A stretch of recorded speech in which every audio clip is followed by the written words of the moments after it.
Convido os irmãos ao Evangelho de Marcos, capítulo 15. Estaremos estudando do versículo 33 ao 41.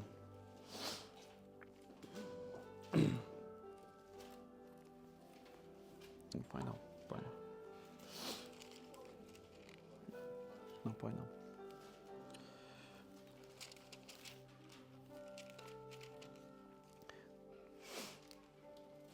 Amém. Marcos 15, 33 ao 41.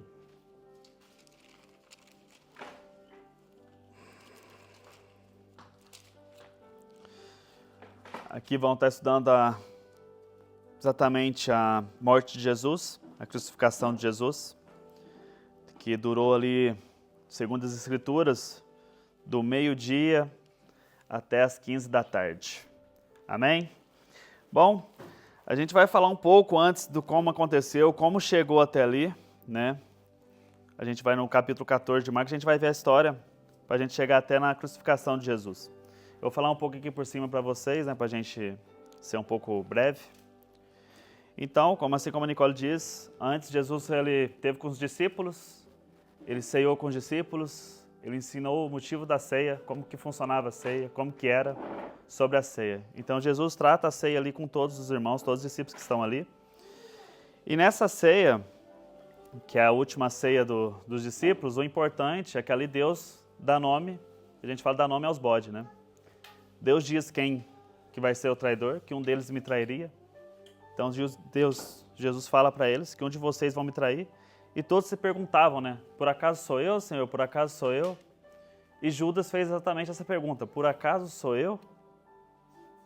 E Pedro, como a gente vê no texto, a gente não vai lá, mas a gente vê no texto de João, Pedro faz um gesto para João, que é para falar para ele, pergunte quem é, né? E João se acostando em Jesus, fala, quem que é, Senhor? E ele diz, é aquele que eu vou dar, molhar o bocado e vou dar para ele. Esse será o que vai me trair. Então, a gente vê que ali Jesus molha, dá o pão para Judas. Todos nós, como evangélicos, a gente entende que Judas não terminou a ceia. Judas comeu do pão e se retirou. Judas não ceiou com eles, né? Porque assim como Judas come do pão, Jesus diz a ele, faz o que você tem que fazer. Vai e faça o que você tem que fazer. Então Judas ali ele sai e os discípulos não entenderam, né? Os discípulos achavam que Judas tinha saído porque Jesus tinha dito a ele que era para ele comprar algo, porque ele era o tesoureiro, né? Ele tomava conta do dinheiro, então eles acharam, Jesus mandou ele comprar alguma coisa que falta, está faltando alguma coisa. Passei aqui para as Páscoas, está faltando algo. Então Jesus mandou ele comprar. Mas só que não. Judas sai dali e vai diretamente onde? Vai diretamente ao Sinédrio. Judas vai entregar Jesus. Então os discípulos continuam ali, os discípulos ceiam com Jesus, tomam a ceia, comem do pão, tomam do cálice, e logo após ali, na quinta-feira à tarde, eles sobem ao Getsemane, que é o jardim dos Getsemane. E quando eles chegam ali no jardim dos Getsemane, a gente vai entender que antes de chegar ali na ceia, quando eles tomam a ceia, Jesus avisa os discípulos que Jesus está indo, que a sua hora está chegando. E Pedro diz a Jesus, eu morrerei em teu lugar. Se for assim seja, eu não vou deixar você, eu estarei com você até no final, até no último minuto eu estarei com você. E Jesus repreende Pedro, né? Falando, antes que o galo cante 2 vezes, você me negará 3. Então eles vão até o jardim, eles estão lá no jardim, e é onde Jesus fala para o Pai afastar o cálice dele. Né? Jesus estava ali orando e pede a Deus para afastar o cálice dele. E a gente sabe que esse cálice se trata da morte dele. A gente lê, a gente entende que ali se tratava, como Jesus fala, faça esse cálice, se possível for, é da morte, que a morte estava iminente, a morte estava próxima. Já estava tudo para acontecer. Judas tinha saído, Judas estava lá no Sinédrio entregando Jesus, então Judas chegaria ali. E a gente vê, conforme o texto a gente vai estudando, depois a gente vê em Marcos, como eu disse, para já voltar em Marcos 14, a gente vai chegar até o 15, então ali tem o passo exatamente como que foi até chegar nessa questão que a gente vai estudando hoje. Então Judas vai lá, Judas vai até o Sinédrio, vem de Jesus, chega até ali. A gente tem uma cena que para muitos aqui é difícil de imaginar, né? Que é os discípulos todos ali, alguns dormindo, né? Que Jesus falou para eles que vocês não conseguem nem orar, vocês dormem. Mas imagina um irmão que vocês caminham junto, o irmão que está aqui com vocês hoje, que estão aqui junto, todo mundo aqui, vocês estão lá, e esse irmão vem com as polícias, né? Com quem está perseguindo, vocês veem que ele que entregou vocês, entregou o mestre. Essa era a forma como os discípulos viu Judas chegando ali, ninguém entendia, ninguém tinha entendido. E Judas vem até Jesus e dá um beijo em Jesus, e ali os soldados os prendem, né? E esse beijo também é interessante a gente saber, porque Jesus fala, né? É com um beijo que você trai o Filho do Homem.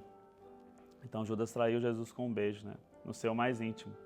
E quando a gente vai ver essa questão do por que Jesus falou isso, se a gente voltar um pouco na questão, na cultura judaica, quem ganhava o primeiro bocado, segundo Agostinho de Hipona, ele escreveu, ele diz que na cultura judaica, a questão do pão molhado, entregue na primeira pessoa, quem que Jesus entregou foi para Judas, a primeira pessoa que comeu desse pão foi Judas, é que ele era importante. Queria dizer que você tinha confiança nas pessoas, você confiava nessa pessoa.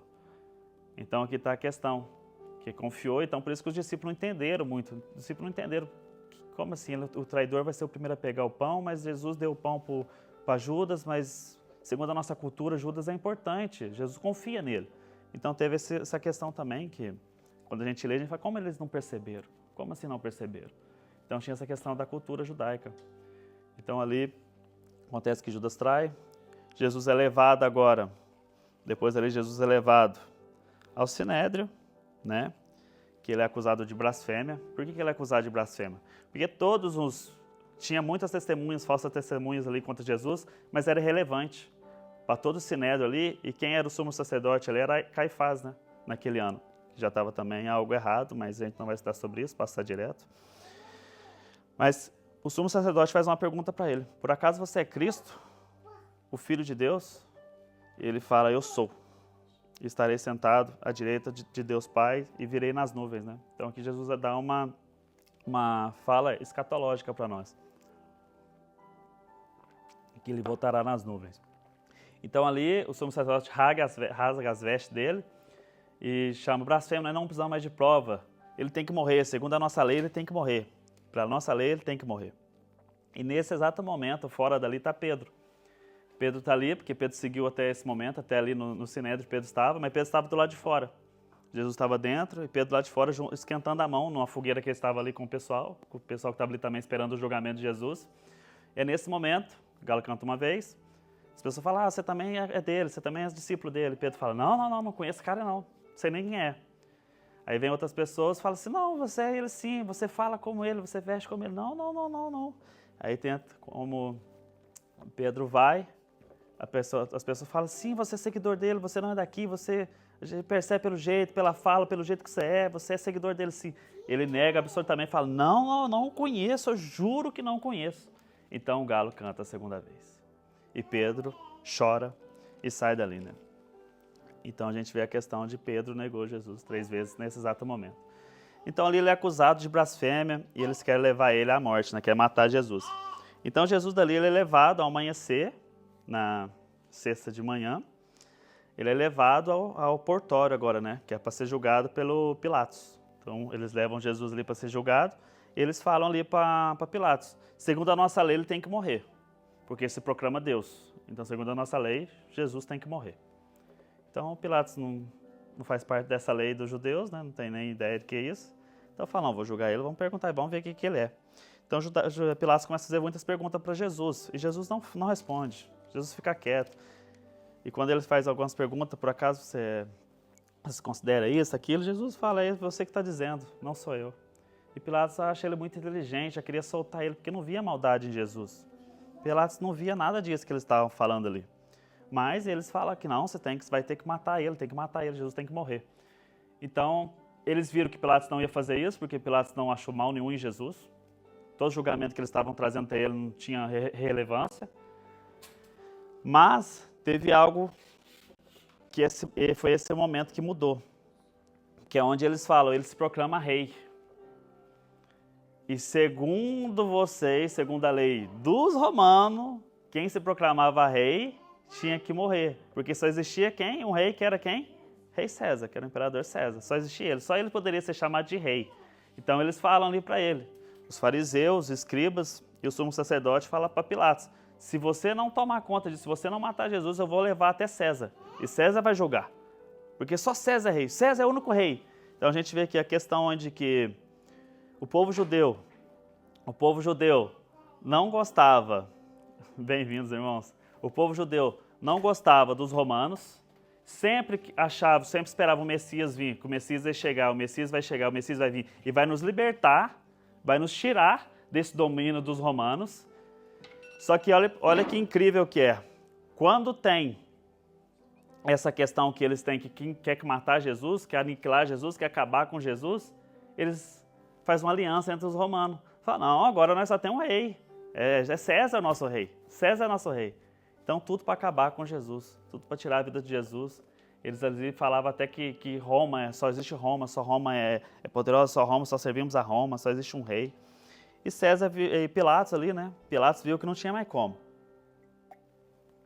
Mas em toda a festa de Páscoa, Pilatos soltava um prisioneiro.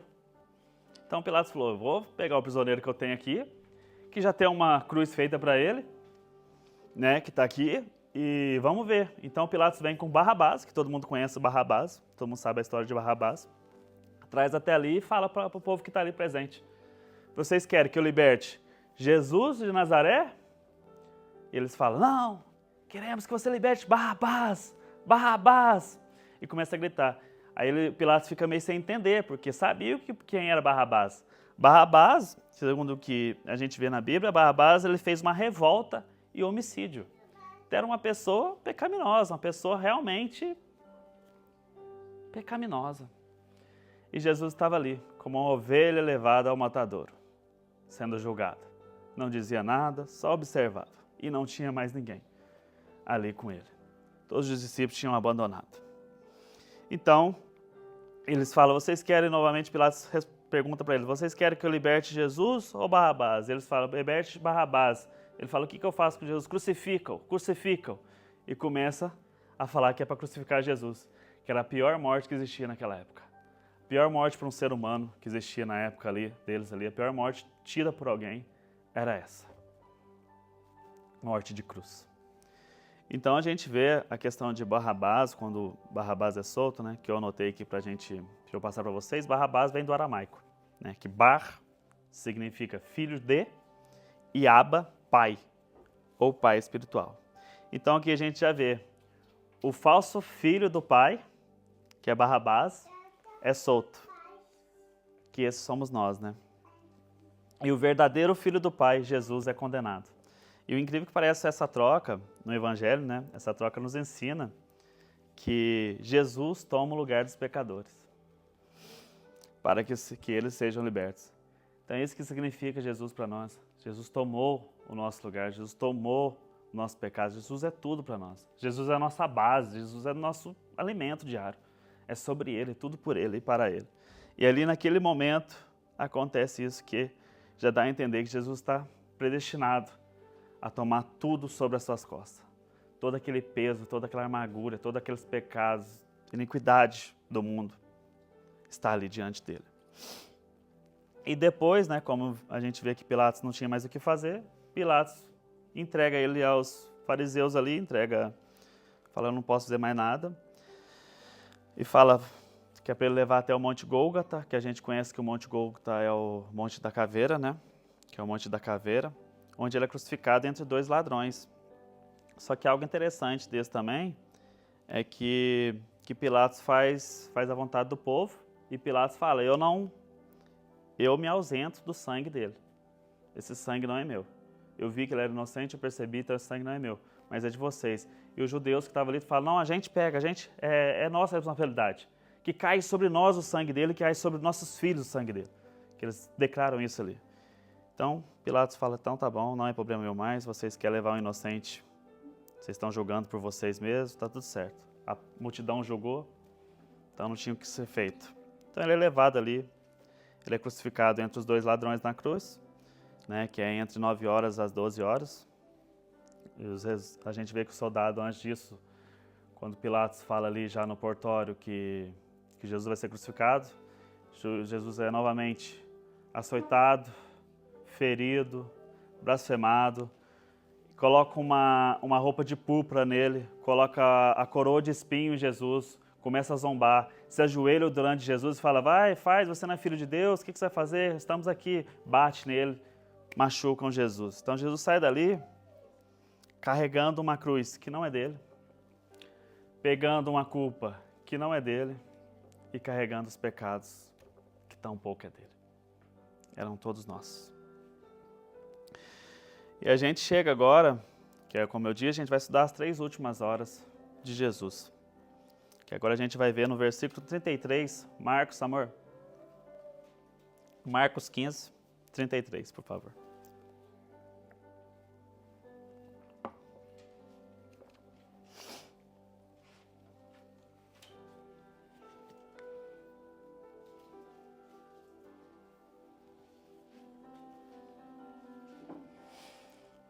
Amém.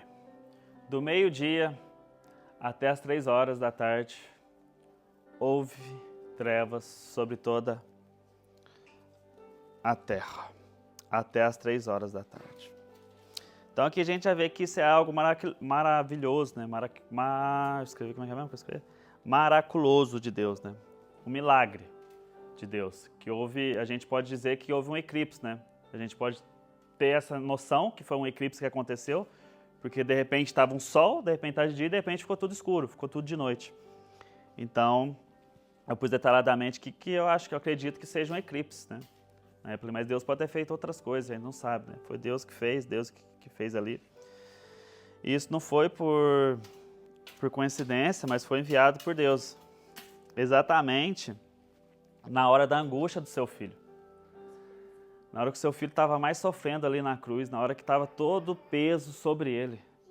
Toda a iniquidade, todo o pecado, tudo de ruim estava sobre Jesus ali na cruz. Por isso que é dito como trevas. Porque, como a gente fala como trevas, todos os pecados estão sobre a pessoa, todo o pecado está sobre Jesus. E a gente tem isso em Romanos 6, 23. Romanos 6, 23, todo mundo conhece esse versículo, espero eu. Que é o pecado da morte, o salário do pecado, 6, 23. O salário do pecado é a morte. Então a gente vê que todo mundo está ali, o Jesus está na cruz, todo o pecado está sobre ele. A gente já sabe que é dito em Romanos. O salário do pecado é a morte. Então a morte ali é iminente. Tudo se resume que chegou o momento. A vontade de Deus prevalece, a vontade de Deus é maior. E Jesus está ali com todos os pecados do mundo. Quando a gente fala de pecado, a gente imagina algo raso, né? A gente não consegue imaginar algo cruel, algo perverso. Mas é tudo, gente, trata de tudo.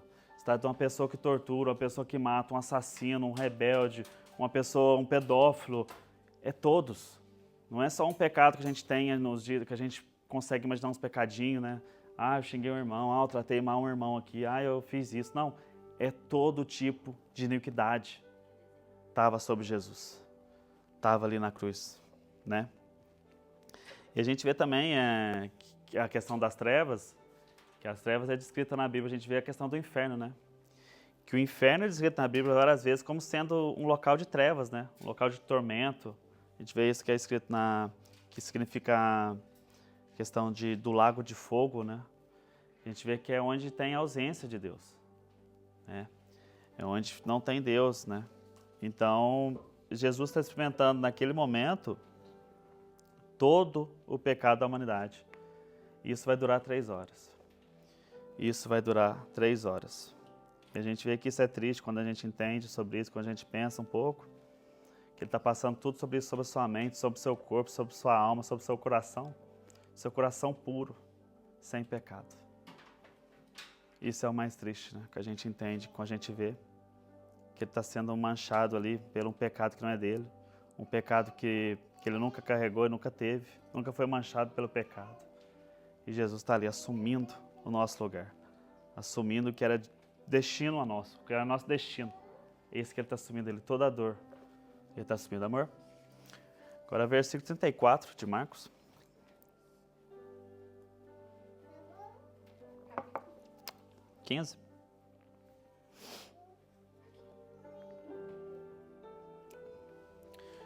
Por volta das 3 horas da tarde, Jesus bradou em alta voz: Eloi, Eloi, lema sabachthani, que significa, meu Deus, por que me abandonaste? Aqui a gente vê que ele está recitando um salmo messiânico, que é o Salmo 22:1, que lá em Salmo 22:1 está escrito também exatamente assim: Deus meu, por que me desamparaste, por que me abandonaste?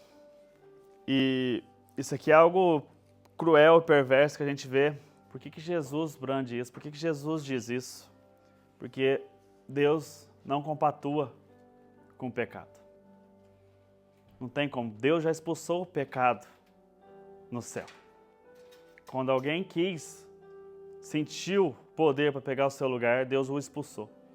Então a gente vê que Deus não compatua com o pecado. E ali quando Jesus fala, Deus meu, por que me abandonaste? Ele não sente mais a presença de Deus.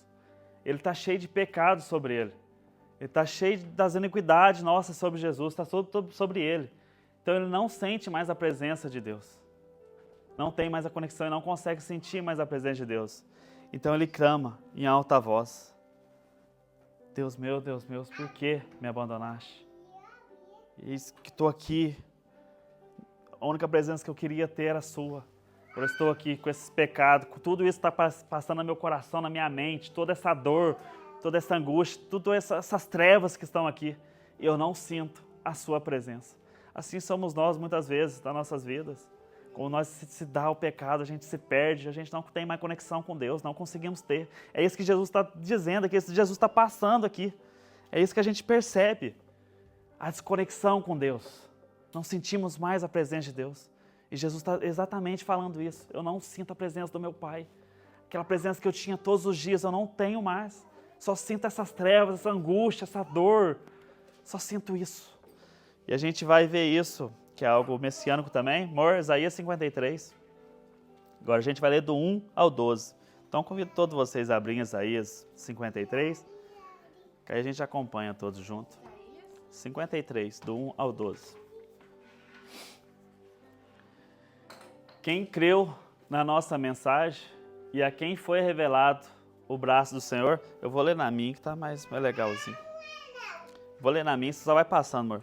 Quem deu crédito à nossa pregação e a quem foi revelado o braço do Senhor, porque foi subindo como renovo diante dele, e como raiz de uma terra seca, não tinha boa aparência, nem formosura. Olhando-lo, mas nenhuma beleza havia que nos agradasse. Era desprezado e o mais rejeitado entre os homens, homem de dores, e que sabe o que é padecer. E como um de quem os homens escondem o rosto, era desprezado, e dele não fizemos caso. Então a gente vê aqui essa questão do versículo 3 de Isaías, exatamente o que está acontecendo ali. Que Jesus veio para os seus, e os seus não o receberam. Na verdade, os seus, além de não receber, além dos judeus não ter recebido ele, estão o crucificando. Estão o crucificando. Versículo 4. Certamente ele tomou sobre si as nossas enfermidades e as nossas dores levou sobre si. E nós o reputávamos por aflito, ferido de Deus e oprimido. Mas ele foi trapassado pelas nossas transgressões e moído pelas nossas iniquidades. O castigo que nos traz a paz estava sobre ele. E pelas suas feridas fomos sarados. Todos nós andávamos desrasgados como ovelhas, cada um se desviava pelo seu próprio caminho, mas o Senhor fez cair sobre ele a iniquidade de nós todos. Ele foi oprimido e humilhado, mas não abriu a boca. Como o cordeiro foi levado ao matadouro, e como a ovelha muda diante dos seus tosqueadores, ele não abriu a boca. Que a gente vê novamente a questão do sinédrio, a questão ali do portório, que ele está sendo julgado perante o sinédrio e perante o Pilatos. Questão que ele foi humilhado, bofetado, blasfemaram contra ele, xingaram, e ele não abriu a boca. Ele não abriu a boca, ele não disse nada. Apenas sabia o seu destino, apenas aceitou. Era por um bem maior. Era por algo maior. E os tosqueadores, exatamente as pessoas, fariseus, todos ali. Mas ele não abriu a boca. Versículo 8. Por juízo opressor foi arrebatado, E de sua linhagem, quem dela cogitou? Pois foi cortado da terra dos viventes, por causa da transgressão do meu povo. Foi ele ferido. Designaram-lhe a sepultura com os perversos. Aqui a gente vê novamente a recitação, Isaías dando, né, ali a recitação messiânica, falando que ele ia ser morto entre os perversos, entre os ladrões. A gente vê quem eram os ladrões? Os 2 ladrões na cruz, do lado de Jesus. Isso aqui é maravilhoso, gente. Mas com rico esteve na sua morte, embora nunca tivesse cometido injustiça, nem houvesse engano na sua boca. Jesus não merecia. Jesus não merecia. Todavia, foi da vontade do Senhor esmagá-lo, fazendo-o sofrer. Então aqui a gente vê a soberania de Deus acima de todas as coisas. Deus quis assim. Era para ser assim. E Jesus aceitou. Era a vontade de Deus. Era a vontade do Pai. E Jesus aceitou o destino perverso que seria tido a ele. Quando ele der a sua alma como oferta pelo pecado, verá a sua posteridade e prolongará os seus dias, e a vontade do Senhor prosperará nas suas mãos. Ele verá o fruto do penoso trabalho da sua alma e ficará satisfeito. O meu servo, o justo, com seu conhecimento, justificará a muitos, porque as iniquidades deles levará sobre si. Deus levou nossos pecados sobre ele. Ele foi justo. Ele foi o Cordeiro perfeito. Por isso, eu lhe darei a parte de muitos, e com os poderosos repartirá ele o despojo. Porquanto derramou a sua alma na morte, foi contado com os transgressores, contudo, levou sobre si o pecado de muitos, e pelos transgressores intercedeu. Bordão, um gole d'água para mim, por favor. Gente, então aqui a gente vê que Isaías está recitando uma passagem messiânica, e a gente vê exatamente o que está acontecendo com Jesus agora. Jesus passando ali pelo julgamento, né, o julgamento humano, o julgamento dos judeus, o julgamento dos romanos. E exatamente o que ele escreveu lá atrás está se proclamando ali agora. Vai acontecer, obrigado, irmão. Está acontecendo ali agora.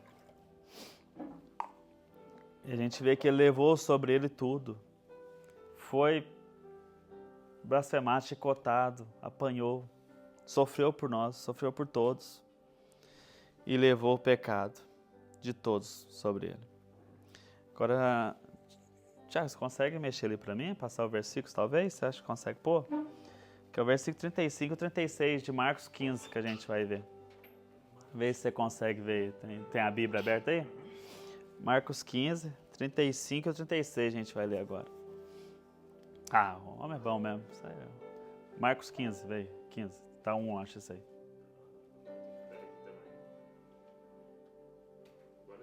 Ah, maravilha. Quando alguns dos que estavam por perto ouviram isso, disseram: ouçam, ele está chamando por Elias. Um deles correu e embebeu uma esponja em vinagre, colocou-a na ponta de uma vara e a deu a Jesus para que bebesse, dizendo: deixem-no, vejamos se Elias vem tirá-lo daí.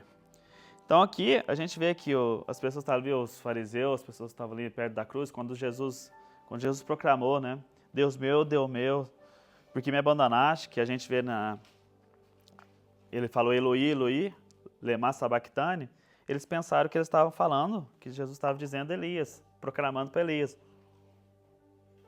Por que eles fizeram isso? Por que eles pegaram ali, correu para embebedar uma esponja em vinagre, colocou numa vara e deu a ele? Por que isso? Por que será que tinha isso? E por que eles pensaram que Jesus estava clamando por Elias? Qual é o sentido? Eles falam: não, vamos ver, está clamando por Elias, vamos esperar para ver. Esperamos e ver se Elias vem tirá-lo. Que esse que é o mais engraçado. E essa questão eu anotei porque isso é muito bom a gente entender.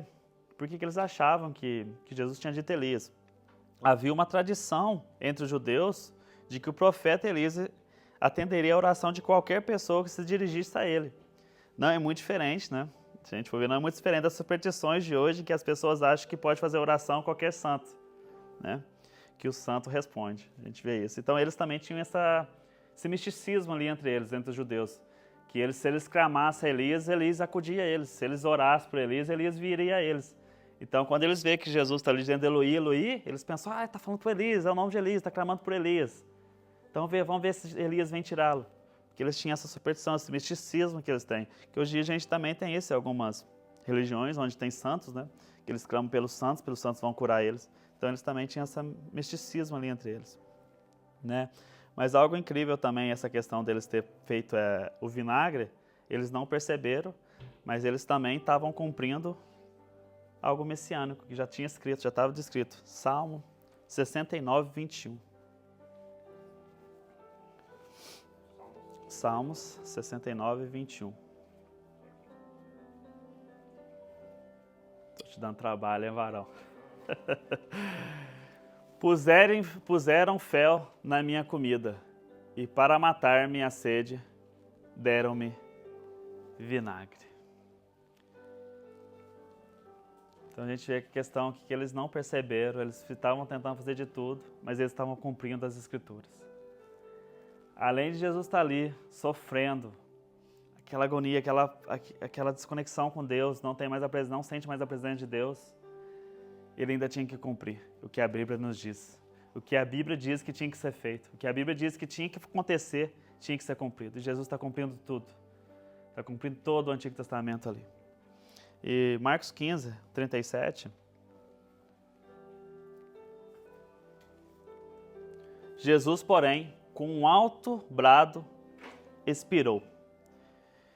Então aqui eu vou agora voltar um pouco na questão do vinagre, para trazer aqui. Mas a gente vai ver aqui, João 19:30, varão, rapidinho, que a gente vai ver essa mesma passagem em outros evangelhos agora. O que diz lá em João 19:30? Tendo-o provado, Jesus disse, está consumado. Com isso, curvou a cabeça e entregou o Espírito. Lucas 23:46, por favor, varão.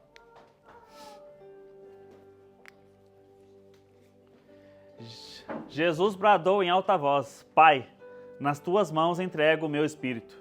Tendo dito isso, expirou. Por que eu quis voltar nesses versículos assim, sair um pouco de Marcos e trazer os outros livros de João e Lucas para a gente entender? Porque isso complementa. Porque como a gente vê, como eu disse, tinha que ser tudo cumprido. As profecias tinham que se cumprir. Tinha que se cumprir antes de Jesus morrer. Tinha que se cumprir. Então a gente vê a questão que Jesus fala em João 19:30. Jesus fala, está consumado. Está feito. As profecias estão feitas, está cumprida. Pai, me entrega o meu espírito às suas mãos. Meu espírito é seu. E a gente vai ver a questão ali, porque eu falei que a gente ia voltar para estudar um pouco, versículo 35, 36, agora o 37. Por que eles deram o vinagre para Jesus? Por que essa questão do vinagre? Por que puseram o vinagre e deram? A questão do vinagre era para prolongar o sofrimento de Cristo. Porque como os fariseus lhe disseram, ele está clamando por Elias. Aí ele correu, molhou a esponja e deu na boca de Jesus. Porque vamos dar isso para ele para prolongar a sua dor, para ver se Elias vem. Porque quando a gente estuda essa questão do vinagre, as pessoas que eram crucificadas na cruz, ou uma pessoa que estava para morrer, eles davam vinagre para ela demorava um pouco mais para morrer. É tipo um anestésico, digamos assim. Um medicamento um pouco forte deles era o vinagre nessa época, que prolongava um pouco a vida. O sofrimento não, mas a vida sim. A pessoa viveria um tempo maior. E como eles deram isso esperando por isso, que Jesus ia ficar ali, e a questão do Elias, esse misticismo deles, e Jesus não. Jesus, quando eles molharam e deram a ele, eles cumpriram o salmo, cumpriu a profecia, e Jesus expirou. Jesus entregou o seu espírito ao Pai. Então eles falaram assim, tá errado? Como assim ele já morreu? Não pode, não. O vinagre tinha que prolongar a vida dele. Não tem como. Isso não pode. Mas a gente vê uma questão muito interessante em João 10, 17, 18. Que isso aqui é o que a gente tem que entender, para depois eu explicar certinho isso tudo. Em João 10, 17, 18. Jesus disse, por isso o Pai me ama, porque eu dou a minha vida para retomá-la. Ninguém a tira de mim, mas eu a dou por espontânea vontade. Tenho autoridade para dá-la e para retomá-la.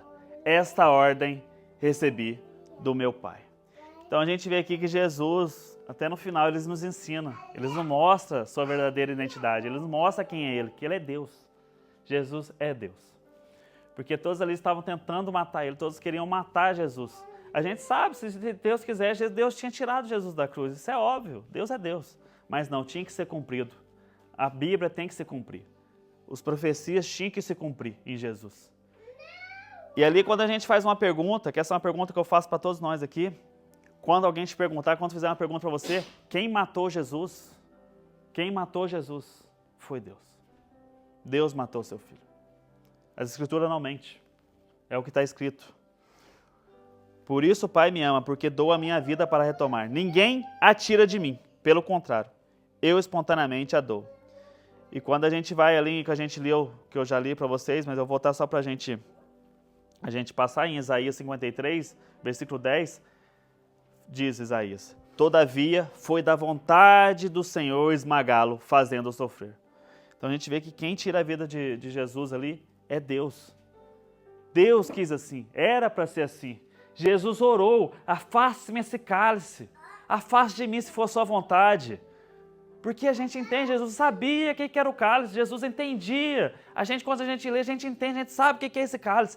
A dor, a angústia, o sofrimento, todos os pecados estão sobre ele, vai vir sobre ele. E ali na cruz ele presencia isso. O cálice está sobre Jesus. O cálice chegou e está sobre Jesus na cruz. Jesus está carregando tudo de ruim nosso com ele. E ele sente o quê? A perda da presença do Pai. É esse o cálice que ele não queria carregar. Ele não queria ficar sem a presença de Deus. Mas Deus quis assim. A vontade de Deus era essa. E Jesus cumpriu. Jesus teve que cumprir. Então, quando a gente volta agora aqui na questão do vinagre novamente, quando eles davam vinagre, a pessoa durava bastante dias. E uma pessoa que era crucificada na cruz, a pessoa durava até 3 dias. Até 3 dias a pessoa durava na cruz. Mas Jesus durou 6 horas. Jesus na cruz durou 6 horas. Não durou mais, durou 6 horas. E algo interessantíssimo para a gente entender essa questão da cruz de Jesus, tudo, quando ele estava diante de Pilatos e tudo mais, é que foi muito rápido, foi um julgamento muito rápido. Normalmente o julgamento antigamente demoravam para ser julgado. Tanto é que a gente vê que a cruz não era de Jesus. A cruz era feita para Barrabás. A cruz tinha a medida de Barrabás. Por isso que a cruz foi difícil de ser carregada. Quando a gente lê, quando Jesus foi para o monte da caveira, para o Gólgota, a gente vê a questão que estava passando alguém ali, que era o Simão Cirineu, e o Simão Cirineu teve que ajudar ele a carregar, porque a cruz não era dele. A cruz não era de Jesus, a cruz é nossa. A cruz é nossa, é nossa cruz. Mas Jesus carregou. Jesus teve que carregar. Jesus foi crucificado nessa cruz que não era dele. Por isso que a cruz era de Barrabás, cruz grande, e não foi feita na medida de Jesus, porque foi muito rápido o seu julgamento. Foi muito rápido, foi concedido muito rápido o julgamento de Jesus. Não foi demorado igual era antigamente. Barrabás estava ali fazia talvez alguns dias para ser julgado, a cruz dele estava feita. Então talvez ele ia ser julgado depois da Páscoa. Barrabás seria morto depois da Páscoa, porque tinha a questão do sábado também, né, entre os judeus, e os romanos às vezes não faziam nada para pôr respeito. Mas não. Os judeus quis que ele fosse julgado, quis que ele morresse, pediu a crucificação dele. Então tinha uma cruz feita e entregaram a Jesus a cruz que não era dele, que é a nossa cruz. A gente vê tudo isso que foi a vontade do Pai. Marcos 15, 38.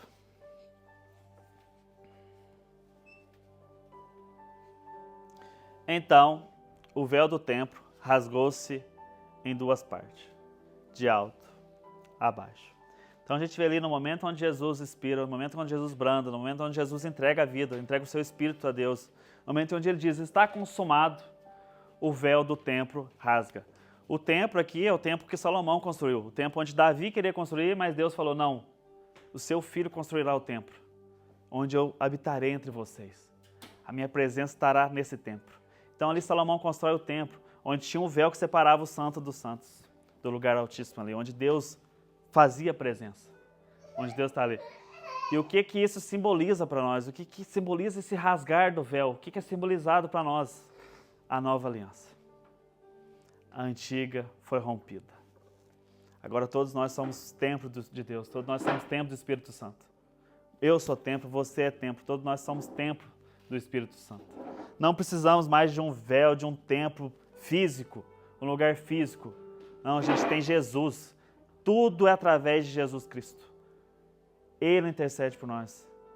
A gente vai a Deus através dele. A gente encontra hoje Deus através de Jesus Cristo. Ele fez tudo. Ele pagou o preço por nós. Então o véu foi rasgado. E a questão mais interessante do versículo, o véu foi rasgado de cima para baixo. De alto para baixo. Por quê? Porque se fosse de baixo para cima, acharia que era humano. Alguém entrou aqui e rasgou. Alguém entrou aqui e rasgou isso. Mas não, a questão de cima para baixo é para dizer, Deus rasgando. Estou terminando a antiga aliança. Eu não habitarei mais nesse templo. Acabou. Meu filho pagou o preço. Ele venceu. Ele venceu. Então não precisa mais de templo, não precisa mais de véu, não precisa mais de sumo sacerdote, não precisa de pastor, não precisa de padre. Todos nós conseguimos alcançar Deus agora, através de Jesus. O caminho é simples, não é através de um santo, não é através de algo, não existe, mas isso é Jesus. Somente por Ele e através dele. Somente por Ele e através dele. E a gente vê essa questão do sacrifício ali de Jesus, o último e perfeito sacrifício, vivo, né? Feito assim. A gente vê isso no Novo Testamento, quando a gente vai ler. Eu deixei alguns versículos aqui, eu não vou ler, porque senão vai atrasar muito, mas a gente vê, eu aconselho todos aqui que estão aqui hoje, que se querem entender sobre a crucificação de Jesus, que querem entender mesmo assim profundamente a crucificação de Jesus, leia Hebreus. O livro de Hebreus trata exatamente essa questão do sacrifício de Jesus. Eu vou citar alguns capítulos aqui. Hebreus 6, 19 e 20. Hebreus 9, do 11 ao 12. E Hebreus 10, do 19 a 21. Vocês leem o livro de Hebreus, vocês vão amar, vocês vão entender a questão do sacrifício de Jesus. Marcos 15, 39.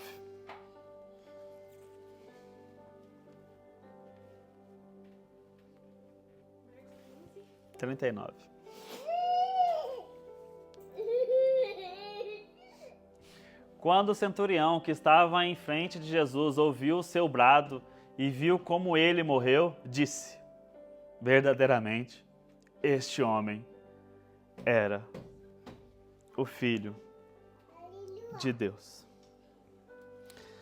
Aqui eu acredito que Marcos quis fazer um contraste, né? Um contraste entre alguém, um pagão, porque o centurião era um pagão, ele servia a Roma, não conhecia Deus, não conhecia os judeus, não conhecia a história, não conhecia a cultura dos judeus, não sabia quem era Deus, então ele era pagão, servia outros deuses. Quis fazer o contraste entre as pessoas que conheciam, as pessoas que sabiam quem era Deus, mas que não reconheceram o seu filho, não reconheceram o Messias, blasfemaram contra, zombaram, bofetaram, bateram, humilharam, com agora o centurião. O centurião que vê, o centurião estava ali, ele era, quando a gente vê, a Bíblia trata que ele era o comandante de 100, né, o centurião. Foi designado para a crucificação de Jesus, então ele seguiu Jesus desde as 9 até as 15 da tarde. Ele presenciou toda aquela trajetória de Jesus até o Calvário, até a caveira, até o Gólgota, até o monte. Ele esteve com Jesus do lado, percebendo, vendo Jesus, olhando para Jesus, vendo Jesus na cruz, o que Jesus falava, o que Jesus fazia, o que Jesus disse ao ladrão. Como assim? Então ele viu tudo isso, ele estava do lado. Ele tinha que estar ali. Ele foi quem foi, a gente vê depois que ele foi quem que foi ver se Jesus tinha morrido já, que enfiou a lança do lado de Jesus, saiu sangue e água, né? Então ele teve que confirmar se Jesus estava morto mesmo. E quando ele vê isso, quando ele percebe isso, ele olha e fala, verdadeiramente, este homem era o Filho de Deus. Porque eles fizeram de tudo, tentaram fazer de tudo para prolongar a vida dele. Porque com todos faziam isso, todos acontecia isso. A pessoa durava 3 dias numa cruz, e com Jesus não. E quando deram vinagre para ele, aconteceu algo inatural para todos que estavam ali presentes, principalmente para ele, como um pagão. Era algo que ele fazia sempre, ele dava um vinagre para uma pessoa, era um anestésico, a pessoa prolongava um pouco a vida da pessoa, mas não, acabou de dar o vinagre, Jesus bebeu e morreu. Então, para ele isso era algo estranho, assim. E a gente vê, tem uma tradição também, que é uma tradição cristã, isso, que remonta, né, a patrística do século II e III, de que esse centurião se converteu. Ele e sua família se tornou um dos líderes da igreja de Jerusalém. E agora a frase aqui, quando ele fala, verdadeiramente, mas não, tá aqui, tá bom. Verdadeiramente esse homem era o Filho de Deus, é profundamente simbólica. Profundamente, é como eu disse para vocês, porque aqui mostra que até um oficial romano, alguém pagão, representante do poder pagão, representante ali dos povos ali de Roma, pagão e opressor, né? Porque eles oprimiam também o povo ali, né? Reconhece a divindade de Jesus, né? E é uma declaração messiânica, feita por um gentil. E isso é incrível também, que isso, se a gente for pensar um pouco, isso ecoando, pensar um pouco a abertura do evangelho, né? Para todas as nações. Então, a partir desse momento que Jesus, ele entrega a vida para o Pai, um centurião, que é o representante do poder pagão, opressor de Roma, ele olha e fala, verdadeiramente esse é o Filho de Deus. E depois a gente tem uma tradição cristã que fala que ele entregou no século II, século III, que a sua família serviu a Deus. A gente vê o alcance agora. O alcance agora, a nova aliança, não é somente os judeus, não é somente Israel. Agora é para todos. Todos podem alcançar. Todos têm direito. Jesus pagou o preço por todos nós. E todos agora podem alcançar a salvação, o reino de Deus. Isso é maravilhoso, gente. Agora vamos terminar, 40 e 41, Marcos 15, 40 e 41.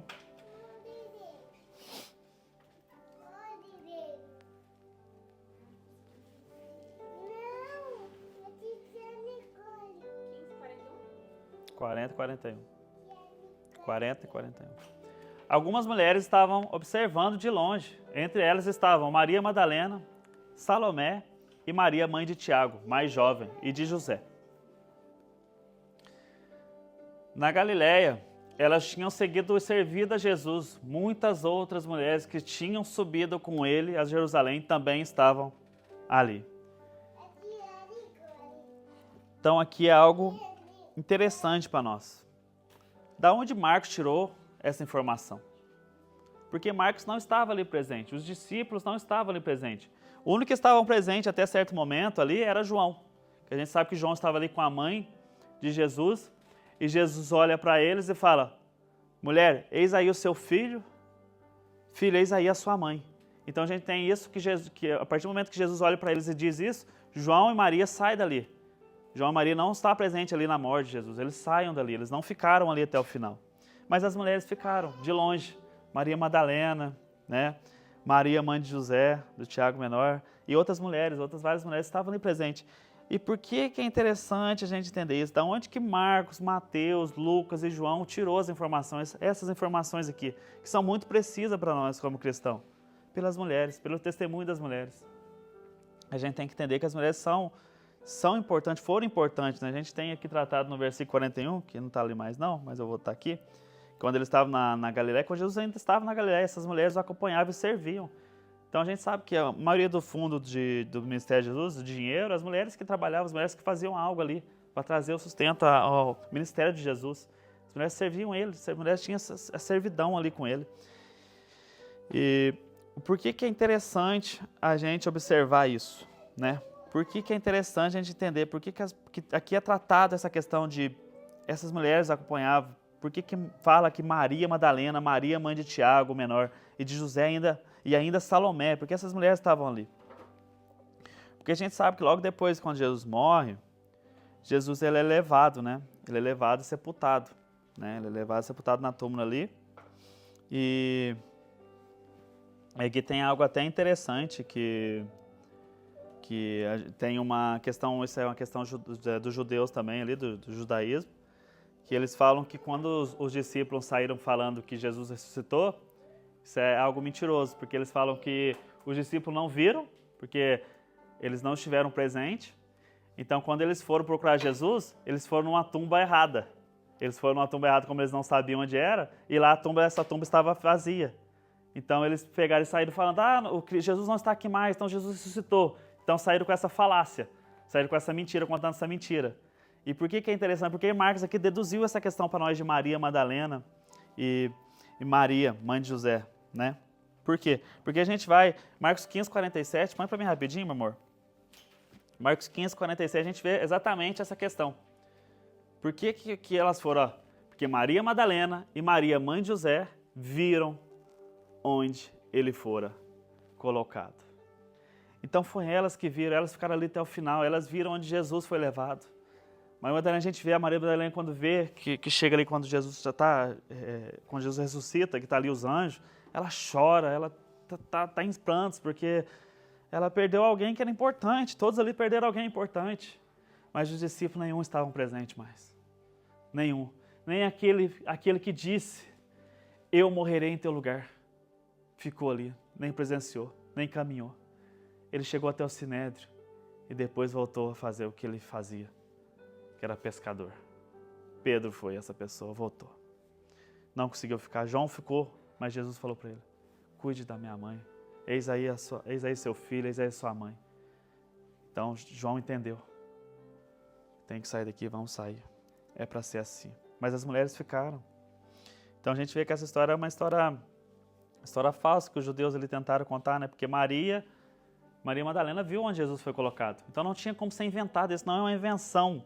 Quando a gente fala da crucificação de Cristo, ressurreição de Cristo, não tem como inventar isso, não é inventado. Está nos evangelhos, foi escrito nos evangelhos. Todos os evangelhos tratam isso, que Maria vendo onde Jesus foi colocado.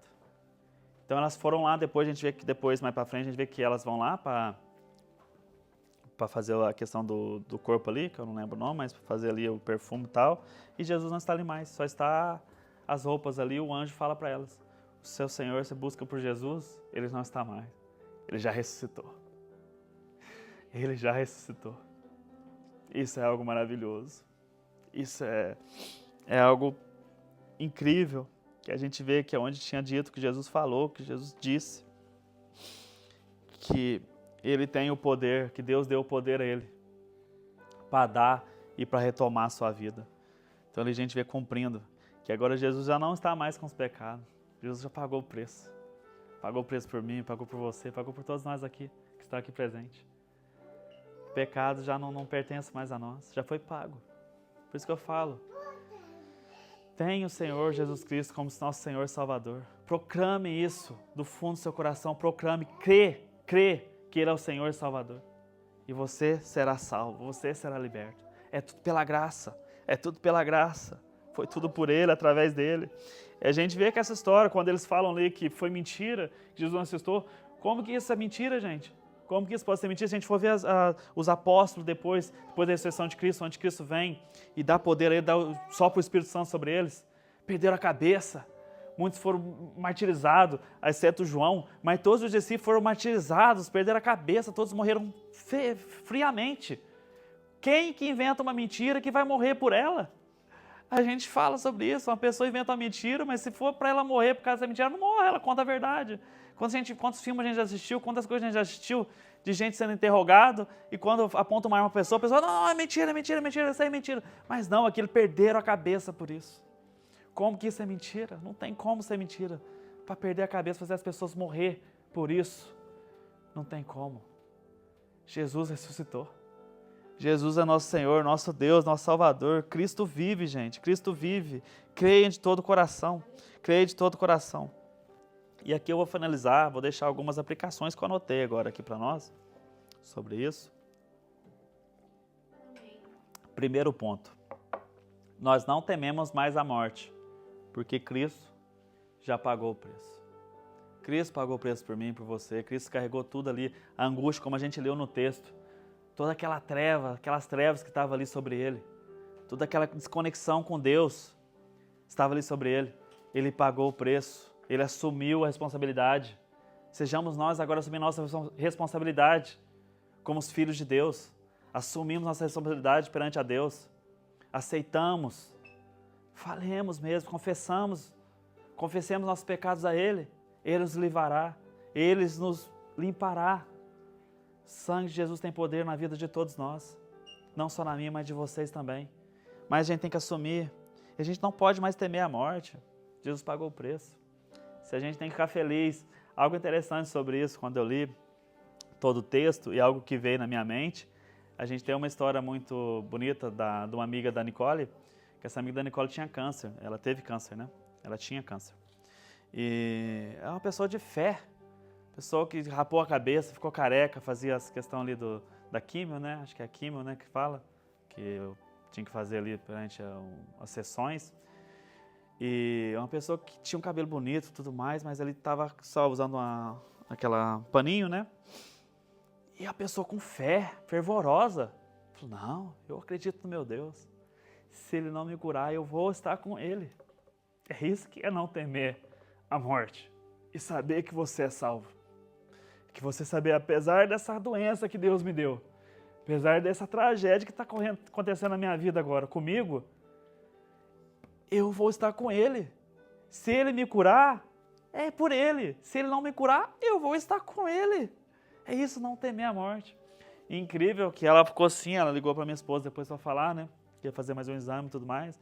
Minha esposa falando comigo e eu falei, não, glória a Deus. Tipo, ela um pouco triste, eu feliz, porque a fé da pessoa, quando a pessoa tem uma fé, isso nos impacta. Isso toca na gente. Por isso que os discípulos, quando se reuniam, eles contavam testemunho, falavam sobre testemunho depois da pregação, a palavra de Deus. Porque para fortalecer a gente, para que a gente não perca isso, não perca os ânimos, para que você que está passando por um momento difícil, uma questão financeira, qualquer coisa que seja, para que você esteja o consolo em Deus, que Deus está presente. Seja qual momento for na nossa vida, Deus é Deus. E Deus está presente conosco. É sobre isso. E ela falava isso, e ela foi fazer um exame depois, com um exame que tinha que fazer lá para ver como é que estava o câncer, né, a questão do câncer, e foi curada. Foi curada, completamente curada. Mas algo incrível, ela ligou para a Nicole, falando para as amigas, falando assim, vocês têm que aconselhar meu marido, porque meu marido está preocupado, está triste. Por quê? Porque muitas vezes acontece isso. A pessoa é tão fervorosa em Deus, a pessoa é tão crente, cristã, que as outras não entendem porque ela está passando por aquilo. E às vezes Deus leva essa pessoa, a pessoa em vez de ficar feliz que Deus levou ela, está com Deus agora, não vai sofrer nesse mundo aqui que a gente vive, não vai ter mais pecado, não vai ter mais tristeza, não vai ter mais mentira. Em vez de ficar feliz por isso, a gente fica triste, a gente culpa Deus. Então ela estava falando isso para sua amiga porque não deixa o meu marido culpar Deus. Se Deus me levar, é por Ele, eu estou com Ele. Fica feliz, mantenha firme, fique firme. É sobre isso, gente, porque muitas coisas acontecem. Eu vi uma história esse tempo atrás, de um cantor que muitos aqui devem conhecer, que é o cantor do vocalista do Metallica. A mãe dele era cristã. A mãe dele teve uma doença e morreu. E ele via a mãe toda fervorosa e ficou com raiva, culpou Deus. E hoje em dia ele detesta Deus. Entende? Então é sobre isso. Ela falou isso exatamente sobre isso, porque as pessoas não conseguem entender. Nós, como seres humanos, a gente quer pôr nossa perda acima de Deus. A gente quer pôr nossa angústia acima de Deus. Mas não, Jesus levou tudo. Olha essa perda, olha Jesus, o que Ele passou. Veja o que nosso Senhor passou por cada um aqui. Se coloque no lugar dele, a gente não aguentaria. Não aguentaria. Eu não aguentaria. Mas ele aguentou. Ele perseverou até o fim. Porque ele sabia que valeria a pena. Ele entendeu o propósito de Deus. Ele sabia qual era a vontade do Pai. Então a gente não teme a morte. Não podemos temer a morte. Jesus pagou o preço. E o John Wesley também tem uma frase muito interessante. Que John Wesley diz: o nosso povo morre bem. Não somente vive bem, mas morre bem. Porque a gente morre sabendo para onde a gente vai. A gente não tem dúvida. A gente não tem dúvida. E quando eu falo que a gente não tem dúvida, é se a gente for para o inferno, a gente sabe que a gente vai para o inferno. A gente sabe por que a gente vai para o inferno. Porque a gente entende, a gente conhece as Escrituras. Então, se a gente saber que a gente vai morrer para onde a gente está indo, se você é um pecador que não consegue largar o seu pecado, a gente tem seu pecado de estimação, que é um pecado cruel, você sabe para onde você vai. Porque você não está tendo força para largar dele. Então não tem como a gente falar que você não sabe para onde você vai, mas você sabe. Ou você vai para o céu, ou você vai para o inferno. Ou você vai estar com Deus, ou não. Então é isso que o John Wesley diz. Que o nosso povo morre bem, não somente vive bem. Porque a gente sabe onde a gente vai com Deus, a gente vai estar com Deus. Não tememos mais a morte. Segundo ponto, Nessa manhã, o nosso Deus Todo-Poderoso, Ele se apresenta para irmos a Ele, livremente pela fé, não por mérito, por nada em nós, mas mediante a morte do seu Filho na cruz. Ele nos convida a termos comunhão com Ele, a fazermos parte da sua família, a recebermos o perdão de nossos pecados, consolo para nossas angústias. Então, gente, aqui, quando eu pus o segundo ponto, não é por obras, mas sim pela graça. Efésios 2, 8, 9. Não de obras. 8, 9. Mas é pela graça. Tudo por Ele, através dEle. Não precisa mais de sacrifício. O sacrifício foi feito. O sacrifício perfeito foi feito. Cristo Jesus é o nome. Cristo Jesus. Terceiro, Cristo caiu nas mãos do Deus vivo em nosso lugar na cruz do Calvário. Deus derramou até a última gota do cálice da sua ira sobre Ele. De forma que você e eu não precisamos mais temer a angústia, a dor do inferno ou o castigo divino depois da morte. Então, como eu disse antes, não precisamos mais temer a morte. Não precisamos temer mais o inferno. O inferno não pertence a nós. A nós nos pertence o reino de Deus. É isso que é escrito na Bíblia para os santos. O reino de Deus, o céu. Vivermos com Deus. Deus será nosso rei. A gente terá um corpo glorificado. Estaremos com Jesus Cristo. É isso que a gente tem que pensar. Não pensar no inferno. Longe disso. O inferno não é para nós, nunca foi feito para nós. O inferno foi feito para os demônios, para o diabo, para Satanás e para os seus demônios, mas não para nós. Mas eu sei que muitos estão indo para lá. Infelizmente, é triste. É triste. Mas ainda tem tempo, ainda dá tempo. Basta confessar Jesus, arrepender dos seus pecados. Arrepender dos seus pecados. Pois assim como a gente viu, que eu citei em Romanos, né? Que eu citei, que é Romanos 6, 23. O salário do pecado é a morte. E aqui o salário do pecado quando trata a morte é o inferno, é as trevas.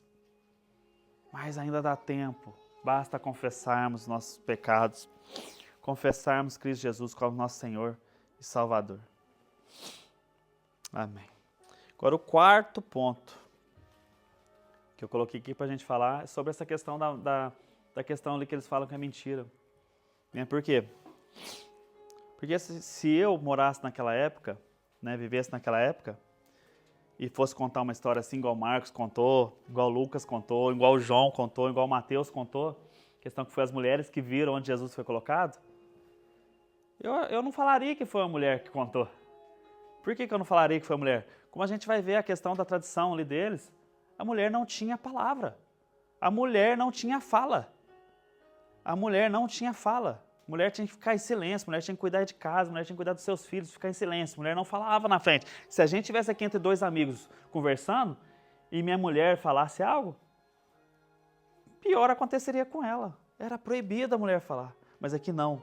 Em Marcos, Lucas, Mateus e João, ele descreve, deixa claro, as mulheres viram onde o Senhor foi colocado.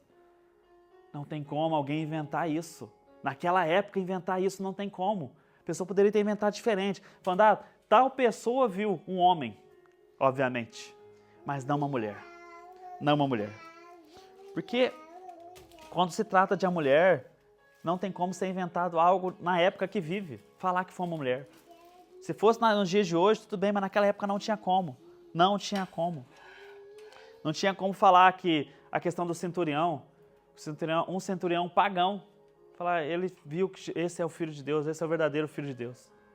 Como que eles iam escrever isso, mentir isso? Para quê? Falaria de outro judeu, ou um fariseu que falou isso, porque o fariseu viu, né? Mas não, deixou claro que foi um centurião, uma pessoa pagã. Uma pessoa pagã que falou isso. Não tem como inventar isso, gente. Isso é a verdade. Só a Escritura. Essa é a nossa verdade. A palavra do Senhor Jesus Cristo. E os 5 agora que eu coloquei aqui para nós finalizar mesmo, uma pergunta para todos nós, uma pergunta para mim também. Como está você nessa manhã? O que a morte de Cristo representa para você? O que a morte do nosso Senhor representa para você, para cada um aqui? Que diferença faz na nossa vida? Que diferença faz isso na hora da angústia, na hora do medo, na hora da aflição, na hora da doença, assim como eu contei aqui de uma irmã, na hora da sua indecisão? Que diferença faz isso para você? O que a cruz representa para você? Que nessa semana, que nessa manhã, a gente possa pensar sobre isso, refletir sobre isso. Que Deus tenha misericórdia de nós, assim como Ele teve com aquele centurião. Assim como Ele teve com aquele centurião. E não como aqueles que zombavam de Jesus. Como os ladrões na cruz, os fariseus, os escribas, o sumo sacerdote, os guardas ali também, os guardas romanos que bateram nele, que zombavam dele. Que a gente não seja esse tipo de cristão, mas sim como esse centurião que olhou e viu verdadeiramente, este é o Filho de Deus. Que Cristo Jesus seja o Deus, o seu Deus e o meu Deus. Que confessamos Ele para todos. Não somente aqui, como eu digo sempre, mas na vida do dia a dia. Que a gente possa levar esse Evangelho para fora daqui. Que a gente possa servir Ele hoje e eternamente. Amém? Glória a Deus. Passamos agora para o nosso momento de ceia.